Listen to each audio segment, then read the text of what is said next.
So what drew you, first of all, to this particular fact check? Why did you go there? Well, one of our readers drew our attention to it, and as is part of the Africa Check procedure, we try to get to as many fact checks that our readers ask us to look at. So that's what we did with this one. All right, so the original OMO figures, do you know where they came from? Yes, so they told us that an infographic that they found informed the campaign that they put together for their Father's Day program. And this infographic used data from StatSA's 2002 General Household Survey. So it was quite dated. So if you look at what the real figures are, do they tell a very different story to what the ad itself is claiming? Well, we have more updated figures.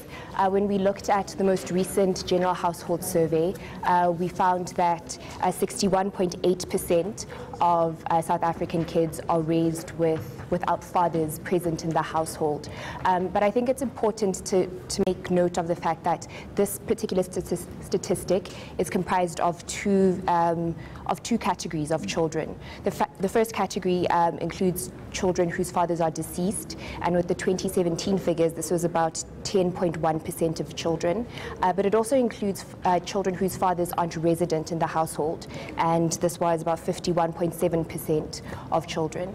Now, there's an interesting statistic, a difference between someone who is caring for children and I guess someone who is either a biological or a stepfather. It's important to make that distinction, am I right? Yes, it is. You're completely right, Jeremy. When we spoke to some of our experts, they told us that, yes, while these figures are interesting and they tell us a whole lot, they also leave out some key issues, just like the one you mentioned now. So because of the way StatSA defines residency, it means that someone who isn't present in the household for at least 4 days in a week every month, that person wouldn't be considered a resident father.